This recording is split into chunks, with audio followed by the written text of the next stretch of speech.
El exceso de fructosa, ¿cómo nos afecta? A pesar de la buena imagen de este carbohidrato natural, el consumo de productos edulcorados con fructosa puede resultar nocivo, no solo por su contenido en calorías sino también porque es metabolizada de una forma diferente a otros carbohidratos, favoreciendo en gran medida la acumulación de grasa. Según un estudio realizado en la Universidad de Cincinnati en Estados Unidos y en el Instituto Alemán de Nutrición Humana, publicado en la revista Obesity Research, el consumo de fructosa favorece el almacenamiento de grasa en el cuerpo. Los investigadores hicieron 3 grupos con sus animales de laboratorio. Uno bebió agua, otro agua con fructosa, y un tercero refrescos. Estos 2 últimos aumentaron significativamente de peso. Midiendo la grasa corporal mediante resonancia magnética, comprobaron que el grupo que había consumido agua con fructosa tenía en torno a un 90% más de grasa que el que había tomado solo agua.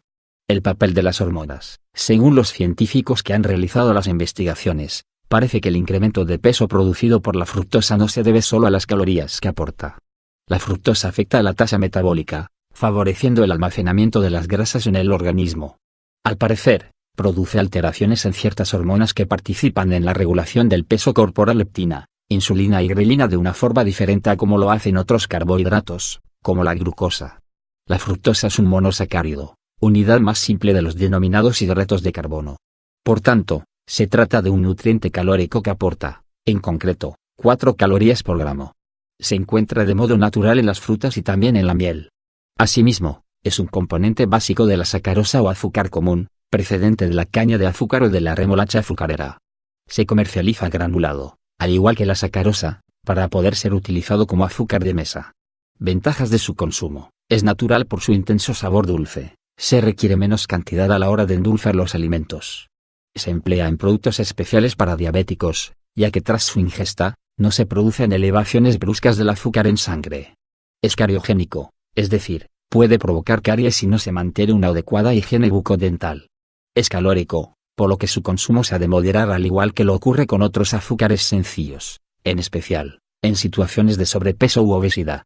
A dosis de más de 20 gramos al día, tiende a elevar los niveles de triglicéridos sanguíneos, por lo que su empleo está desaconsejado en caso de hipertrigliceridemia. Hay personas que sufren de intolerancia hereditaria a la fructosa, lo que se conoce con el nombre de fructosemia. En esta enfermedad, el consumo de cualquier fuente de fructosa, incluida la sacarosa, ocasiona hipoglucemia, niveles bajos de azúcar en sangre y daño hepático progresivo, de no instaurar las medidas adecuadas.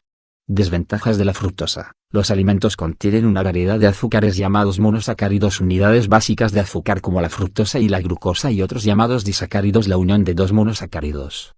La glucosa es la fuente principal de energía para el cuerpo porque la mayoría de los azúcares y los carbohidratos complejos se descomponen formando glucosa durante la digestión. Los almidones se forman a partir de la unión de muchos átomos de azúcar. Los diferentes tipos de azúcares cumplen diferentes funciones en el cuerpo, aunque todos pueden proporcionar energía. Otros tipos de azúcares que se hallan en los alimentos y bebidas: lactosa, es disacárido que contiene glucosa y galactosa. Está presente en la leche maltosa, disacárido que contiene 2 átomos de glucosa. Se cristaliza del almidón dextrosa, otro nombre para la glucosa. Se cristaliza de la caña de azúcar, de las remolachas y de los almidones jarabe de maíz. Se trata de átomos simples de glucosa. Se obtiene del almidón de maíz. Jarabe de maíz de alta fructosa. Es una mezcla de átomos simples de glucosa y fructosa. Se obtiene del almidón de maíz. Preguntas y respuestas sobre la fructosa. ¿Es segura la fructosa? Es el azúcar natural en las frutas y la miel. Pero también se encuentra de forma procesada en los alimentos como jarabe de maíz de alta fructosa. El jarabe de maíz de alta fructosa, al igual que todos los azúcares, son alimentos grasos, generalmente reconocidos como seguros, según la Administración de Alimentos y Fármacos de los Estados Unidos FDA, por sus siglas en inglés. En un informe científico de 2002, la Asociación Americana del Corazón llegó a la conclusión de que para la mayoría de las personas, el consumo de fructosa pura o en forma de sacarosa no tiene efectos ni negativos ni positivos. En los últimos años el jarabe de maíz de alta fructosa ha sido vinculado con padecimientos como la diabetes tipo 2, síndrome metabólico y obesidad, por su excesivo consumo. Muchas personas desconocen que es utilizado en gran cantidad de alimentos cotidianos. ¿Cuáles son las diferencias que existen en la forma en que el cuerpo metaboliza la glucosa y la fructosa? Pese a que los azúcares de mayor consumo proporcionan básicamente la misma cantidad de calorías, el cuerpo las metaboliza y utiliza de diferentes maneras. Por ejemplo, la glucosa de fuentes dietéticas se digiere, Se absorbe, se transporta hacia el hígado y luego se libera en el torrente sanguíneo. Muchos tejidos absorben la glucosa de la sangre para obtener así la energía que necesitan, y este proceso requiere insulina. La fructosa se metaboliza principalmente en el hígado pero, a diferencia de la glucosa, no requiere insulina para que el cuerpo pueda utilizarla. ¿La fructosa causa diabetes? La diabetes es un trastorno que afecta la manera en que el cuerpo produce y utiliza la insulina y la forma en que administra la glucosa de la sangre. La insulina es esencial para que la glucosa llegue a las células. Las personas que sufren de diabetes tipo I no producen insulina, mientras que los que tienen diabetes tipo I no producen la suficiente cantidad de insulina o sus cuerpos no pueden usar de manera eficiente la insulina que producen. Hay muchos factores que pueden aumentar el riesgo de padecer diabetes tipo I, por ejemplo, el sobrepeso y la obesidad y una predisposición genética. Las personas con diabetes deben controlar con atención la cantidad de carbohidratos, azúcares y almidones que consumen. Debido a que la fructosa no aumenta la glucosa de la sangre y no requiere insulina, las personas diabéticas pueden tolerarla mejor que otros azúcares. De hecho, hay estudios que han demostrado que pequeñas cantidades de fructosa oral puede mejorar el control glicémico en las personas con diabetes. ¿La fructosa causa obesidad? El exceso de grasa corporal aparece cuando no se equilibra la entrada de energía, calorías, con la salida de energía. Las calorías extra pueden venir de cualquier nutriente calórico, proteínas, grasas, bebidas alcohólicas y carbohidratos, incluyendo almidones y azúcares como por ejemplo la fructosa. La falta de actividad física juega un papel fundamental en la acumulación de grasa corporal y en el desarrollo de la obesidad. Algunos investigadores han llegado a especular que la fructosa puede no saciar tanto como otros carbohidratos porque no estimula la secreción de insulina y leptina y porque no suprime la producción de grelina, hormonas que ayudan a regular el apetito y el consumo de alimentos. Sin embargo, es importante notar que esta especulación es basada en las investigaciones preliminares que probaron los niveles de fructosa que son entre 3 y 4 veces más elevados que la cantidad promedio que consumen los estadounidenses. Además, muy pocos americanos consumen la fructosa en aislamiento, sino en combinación con glucosa. Existe una relación de causa y efecto entre el aumento en el uso de jarabe de maíz de alta fructosa de los últimos 20 años y los crecientes índices de obesidad. No existen pruebas científicas de causa y efecto que relacionen el consumo de jarabe de maíz de alta fructosa en reemplazo de otros azúcares como la sacarosa y los índices de obesidad. Algunos estudios sugieren que estamos consumiendo más calorías, pero la falta de equilibrio entre las calorías consumidas y gastadas es lo que ha causado el aumento de peso. Consumimos más calorías de las que necesitamos. Las hipótesis que sugieren que el aumento de la obesidad comenzó cuando aumentó el uso del jarabe de maíz de alta fructosa en alimentos y bebidas son correlaciones. Se basan en dos eventos que ocurren simultáneamente y se preguntan si puede existir una relación de causa y efecto. Podría parecer una cadena de eventos posible, pero no necesariamente demuestra una relación de causa y efecto. Hay otros eventos que no se han tomado en cuenta y que pueden ser igualmente importantes. Desde la década del 70 se modificaron muchos factores, como por ejemplo, los niveles de actividad. ¿Existe una diferencia entre beber calorías y comer calorías? Continúa la discusión sobre si existe una diferencia en la manera en que el cuerpo maneja las calorías líquidas y las sólidas. Los estudios que analizaron este asunto no se replican entre sí. Algunos estudios muestran que existe el mismo nivel de saciedad cuando los sujetos consumen calorías en forma líquida que cuando las consumen en forma sólida. Otros estudios muestran que existe una diferencia de saciedad que depende de la fuente de las calorías. Se necesitan investigaciones adicionales para responder a esta pregunta. ¿La fructosa causa el síndrome de resistencia a la insulina? La resistencia a la insulina es una condición en la que el cuerpo no usa la insulina que produce de manera efectiva. El cuerpo compensa esta situación produciendo mayores cantidades de insulina para mantener normales los niveles de glucosa en la sangre. La resistencia a la insulina, junto con la obesidad, la hipertensión y los desórdenes de los lípidos en la sangre, forma parte del síndrome metabólico.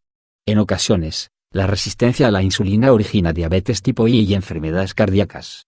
Aunque los animales de laboratorio a los que se alimentó con grandes cantidades de fructosa desarrollaron resistencia a la insulina, los estudios que se realizaron con seres humanos jamás demostraron este efecto.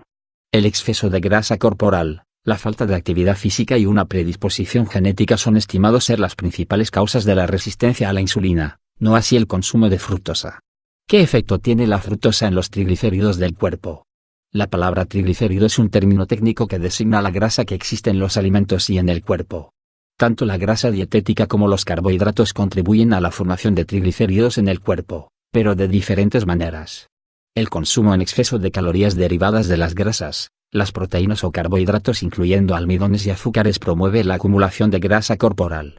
Las investigaciones en seres humanos han demostrado que la sucralosa y la fructosa tienen efectos inconsistentes sobre los triglicéridos presentes en el torrente sanguíneo. Dichos efectos variables pueden relacionarse con factores tales como la cantidad de fructosa que se consume, el peso corporal, y los niveles básicos de triglicéridos, insulina y glucosa en la sangre.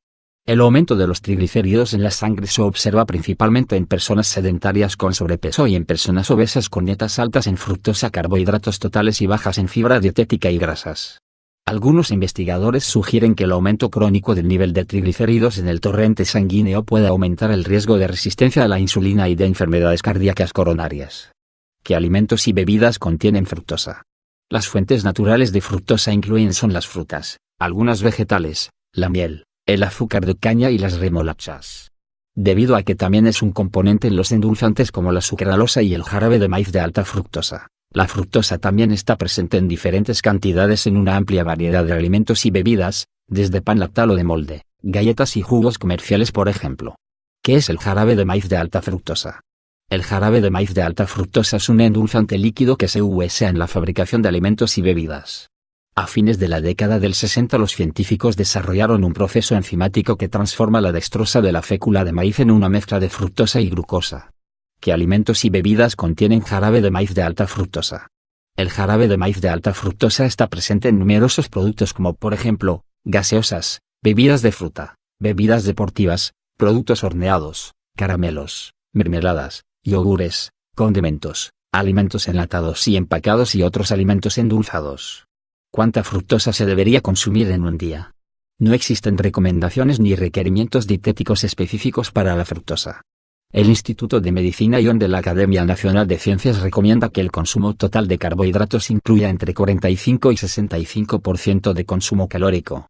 La mayoría de los carbohidratos deberían provenir de las frutas y sus jugos, vegetales, granos enteros, legumbres y productos lácteos, o de otras fuentes ricas en calcio. Elion también llegó a la conclusión de que las dietas con más de 25% de consumo calórico derivado de azúcares agregados estaban asociadas con niveles significativamente menores de nutrientes esenciales en algunos grupos poblacionales. Los azúcares agregados son los azúcares y los jarabes que se agregan a los alimentos durante el proceso o preparación. Elion no recomendó un nivel ideal de consumo de azúcares agregados. Debido a que la fructosa es un componente de la mayoría de los azúcares agregados, moderar la cantidad de azúcares agregados en la dieta automáticamente moderará el consumo de fructosa.